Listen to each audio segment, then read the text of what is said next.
E é exatamente esse sentimento que nós precisamos resgatar.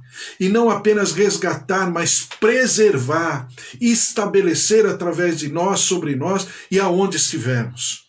Isso é a igreja. É a capacidade de viver o poder da ressurreição em tudo aquilo que fizermos. A alegria da ressurreição precisa ser o nosso norte, a nossa maneira de ver, o nosso objetivo, o nosso conceito, a nossa profundidade, a nossa raiz.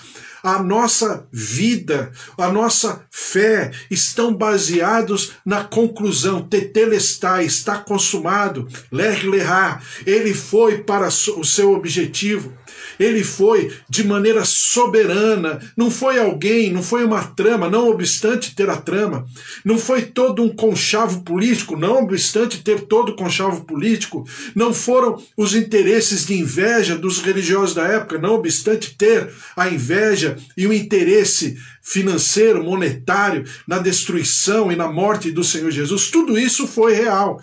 Mas o Senhor, Deus e Pai, se utilizou disso para cumprir com aquilo que seria, é e sempre será a sua vontade eterna, que é o quê? Entregar Jesus por mim e por você na cruz do Calvário.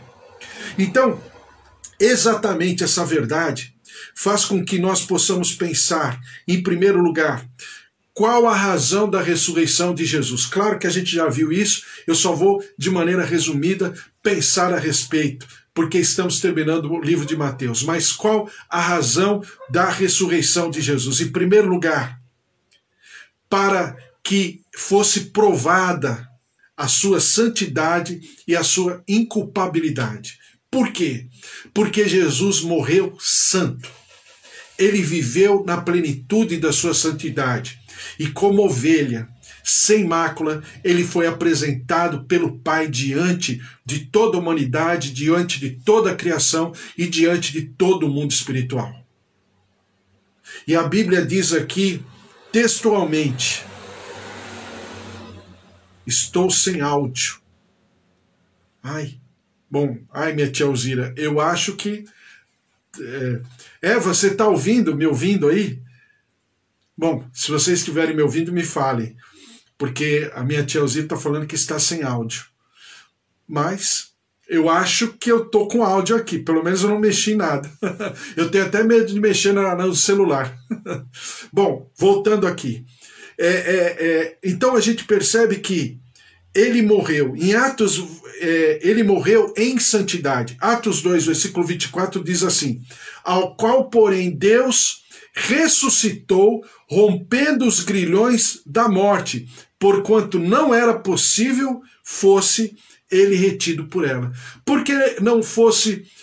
então a Eva está ouvindo. Desculpe, minha tia Alzira, mas alguma coisa aí no teu aparelho. Se a Eva está me ouvindo, então é porque o áudio do Instagram está funcionando.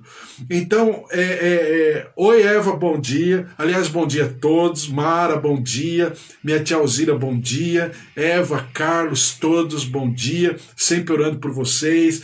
Casa, familiares, queridos, em nome de Jesus, meus tios também, meus pais, todos, um beijo para todos vocês aí, minha tia Rosária também, Eva, Carlos, Débora, Raquel, Fábio, Cris, Danielzinho, Cristina, nunca sai da minha oração, também a Margarete, a tua amiga, colega de trabalho, junto com a sua casa, seu filho, seu casamento, sempre orando, colocando diante do Senhor. Então, você percebe que, em primeiro lugar, a sua santidade e a sua inculpabilidade, ela foi totalmente saciadas, porque ele ressuscitou. A morte não o pôde deter, conforme Atos capítulo 2, versículo 24. Por que não pôde reter? Porque eu já expliquei para você, o salário do pecado é a morte. Mas se não tem pecado... Então, se o resultado do pecado é a morte, se não tem pecado, não tem morte. No sentido de que a morte não pode suportar, não pode resistir, não pode segurar, obstruir aquele que é o autor da vida. Jesus é o autor da vida. Se ele é o autor da vida, ora, a morte não tem poder, porque ele é a fonte da vida. Ele não apenas vive, mas ele é a fonte da vida. E ele vive também, mas ele é a fonte, ele é a origem. Ele é a própria essência da vida. E ele comprova isso porque ele não foi retido na morte. Em segundo lugar, por que o Senhor Jesus ressuscitou e por que é importante a sua ressurreição? Para que se cumprissem as Escrituras. Então, quando eu e você, na nossa vida, no nosso cotidiano, no nosso dia a dia, em tudo que fazemos, em tudo que pensamos, as nossas tristezas, as nossas angústias, as nossas aflições, as nossas preocupações, a nossa insegurança, a nossa dúvida, a nossa oscilação, nós temos que ter completa consciência, e isso é um desenvolvimento, é do dia a dia. Completa consciência de que ele ressuscitou para cumprir as Escrituras. Escrituras essas escritas há 4.000, 5.000 anos antes, desde o livro de Gênesis. O Senhor já havia dito que haveria alguém que seria o redentor, o resgatador do gênero humano, e Jesus Cristo, ele é a plenitude dos tempos, como dizem Gálatas.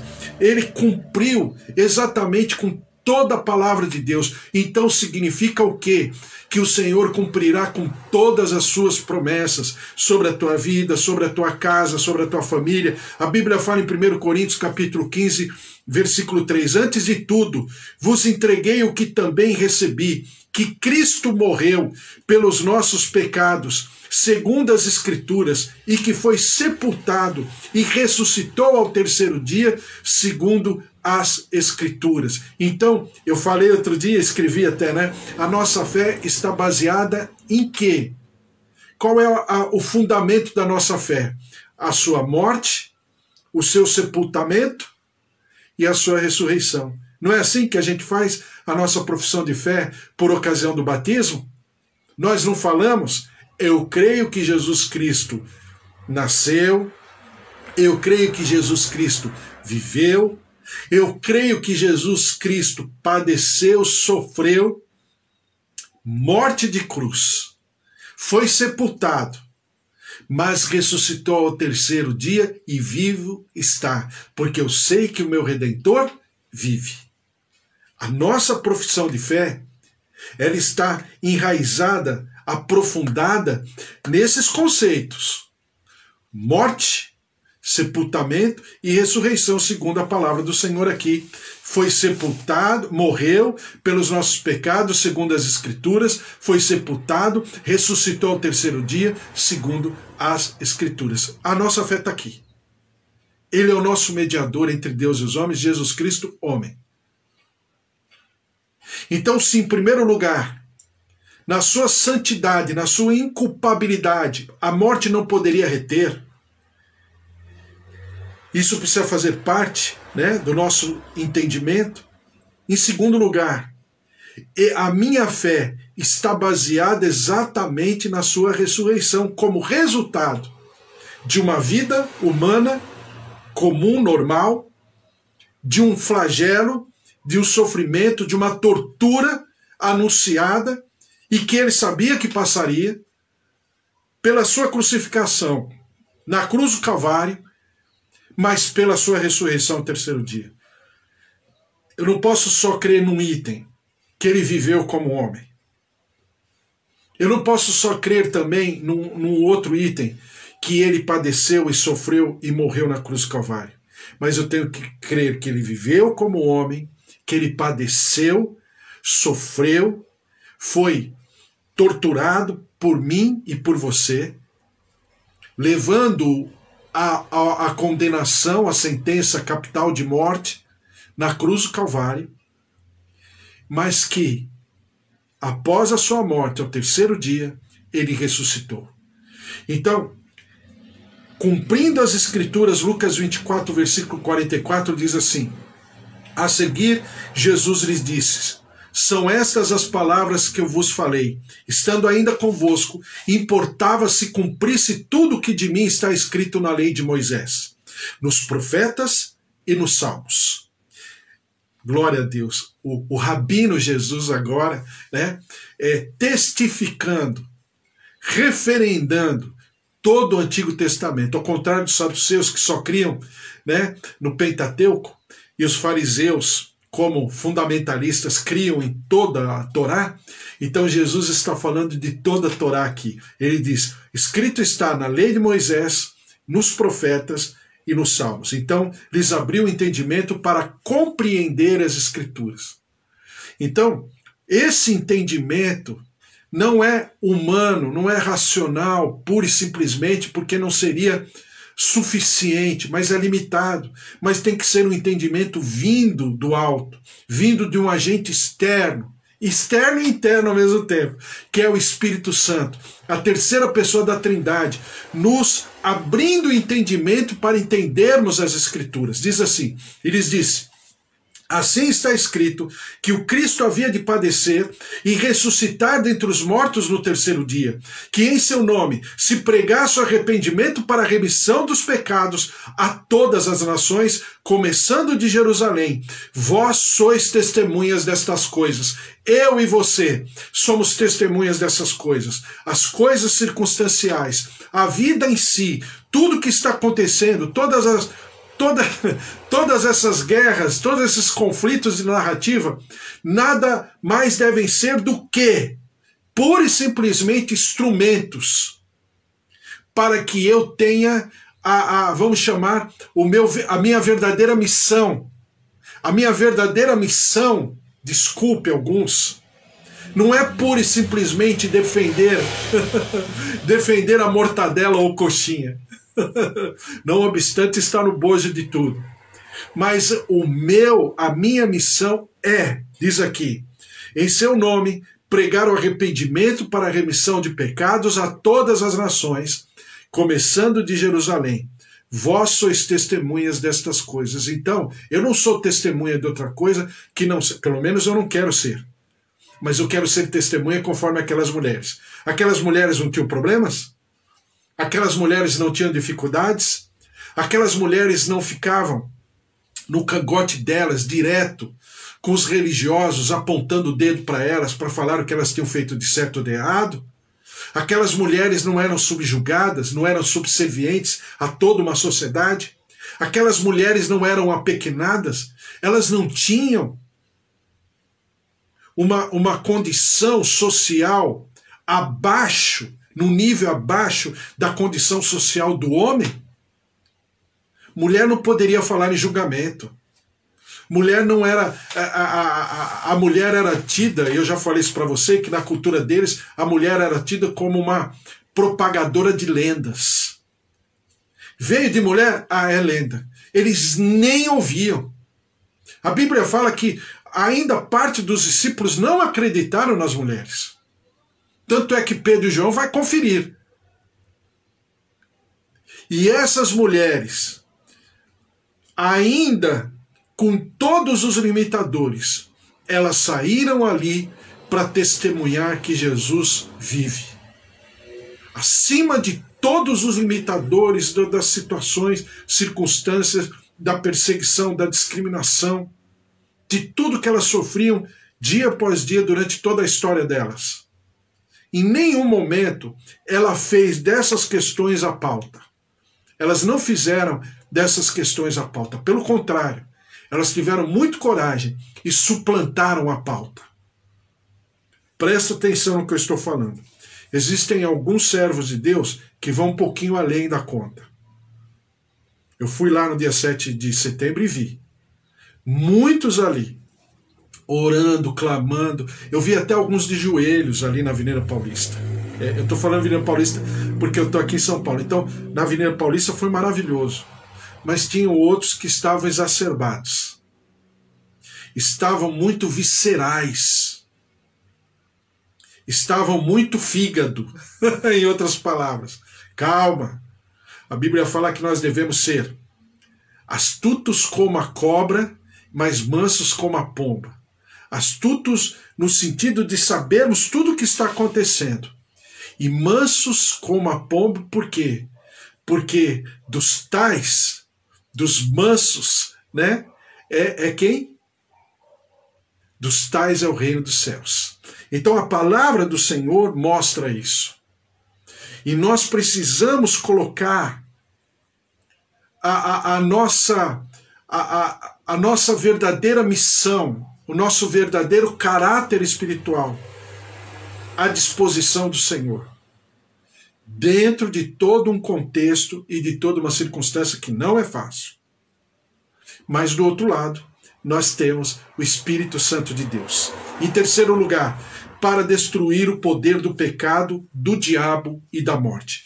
Colossenses capítulo 2, versículo 13 a 15, diz assim: E a vós outros que estáveis mortos pelas vossas transgressões e pela circuncisão da vossa carne, vos deu vida juntamente com ele, perdoando todos os nossos delitos, tendo cancelado, primeiro, o escrito de dívida que era contra nós e que constava de ordenanças, o qual era prejudicial, removeu inteiramente, encravando na cruz, despojando principados, potestades, publicamente os expôs ao desprezo, triunfando deles na cruz. Então, o Senhor não apenas rasga a cédula de dívida, ou seja, ele paga a nossa dívida, mas ele nos compra.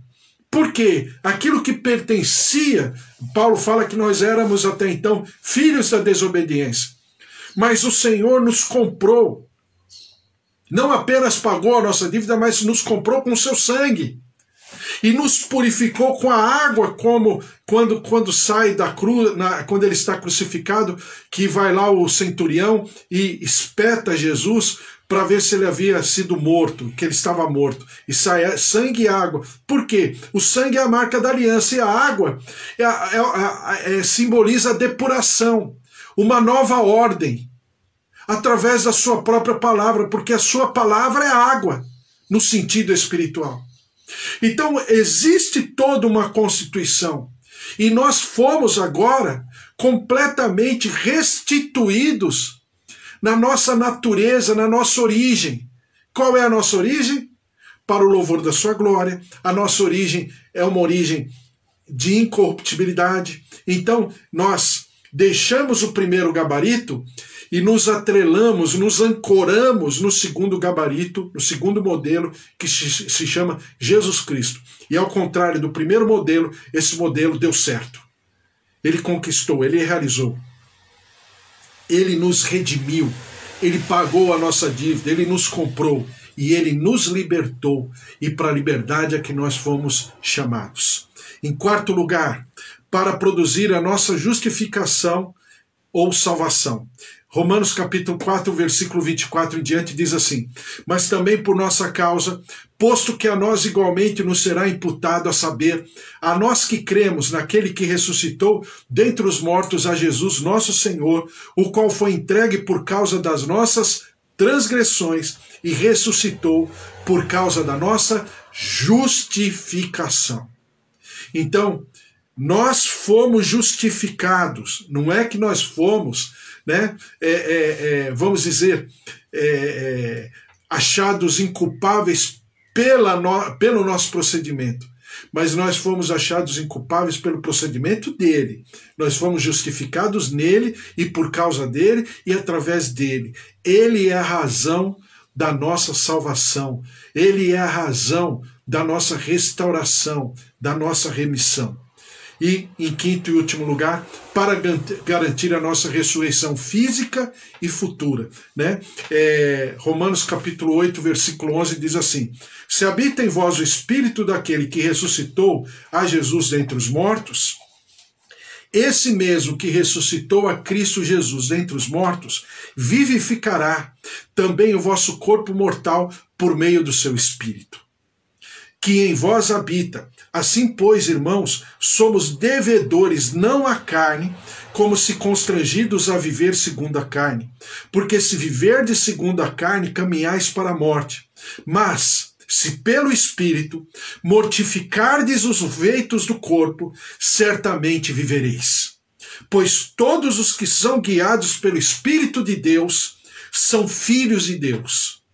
Porque não recebestes o espírito da escravidão para viverdes outra vez atemorizados, mas recebestes o Espírito de adoção, baseados no qual clamamos, Abba, Pai. Ou seja, nós temos hoje a condição de chamarmos Pai, como Jesus chamava, né, a Deus de Pai. E nós podemos também, temos o direito de chamarmos a Deus de Pai em Jesus Cristo. O próprio Espírito testifica com o nosso espírito que somos filhos de Deus. Ora, se somos filhos, somos também herdeiros. Herdeiros de Deus e co-herdeiros com Cristo. E com Ele, se com Ele sofremos, também com Ele seremos glorificados. Então, a ressurreição do Senhor Jesus, ela é maravilhosa, porque em primeiro lugar, testifica da sua santidade, e a morte não pode deter.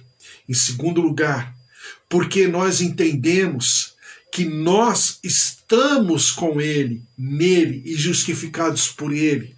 E por causa disso nós podemos sim, temos todo o direito, todo o espaço de buscarmos, não em nós, mas nele, através do seu Espírito Santo, toda a condição de sermos filhos de Deus, sermos chamados e constituídos herdeiros de Deus e co-herdeiros com Cristo. Glória a Deus. Essa é a nossa fé, é nisso que nós cremos, que andamos. Então essas mulheres, voltando às mulheres, elas significam e simbolizam tudo isso. Uma grande bênção. Quando nós entendemos esse ministério maravilhoso e o como nós temos que aprender. Eu sempre falo para as pessoas, né, que as mulheres elas têm uma sensibilidade, aí no mundo chamam isso de sexto sentido. E essas mulheres representam e simbolizam aquilo que a mulher é até os dias de hoje. Alguém que é sensível à voz do Senhor e que obedece e que adora, o honra através de suas vidas e por causa de suas vidas fazem total diferença, né? E nós, agora falando dos homens, né, do gênero masculino, nós temos muito a aprender e desenvolver. É por isso que essas mulheres, elas representam profeticamente, sempre na palavra, a igreja. E essas mulheres aqui, elas representam na comunhão a igreja com I maiúsculo. Mas, no sentido mais pessoal, elas representam a característica de cada igreja, de cada ministério, né? A multiforme a manifestação, né, do Espírito Santo através dessas mulheres, ou seja, no nosso contexto, através das igrejas, né? Então isso é maravilhoso. E nós, como homens e mulheres de Deus, temos que entender na nossa comissão, na nossa missão. Nós vivemos situações de crise? Vivemos. Problemas, assim, de todos os tipos? Com certeza. Mas isso não pode tirar o nosso verdadeiro objetivo. E se é que existem circunstâncias, essas circunstâncias servem apenas para serem instrumentos, para que nós possamos colocar a pauta do dia. Qual é a pauta do dia? A pauta do dia é o dia do Senhor, como diz lá em Isaías 61. É o dia da vingança do Senhor. Que dia é esse? Que nós, e de maneira já profética, com atos proféticos, vivamos esse dia da vingança do Senhor. E que dia da vingança é esse? Deus vai ficar bravo?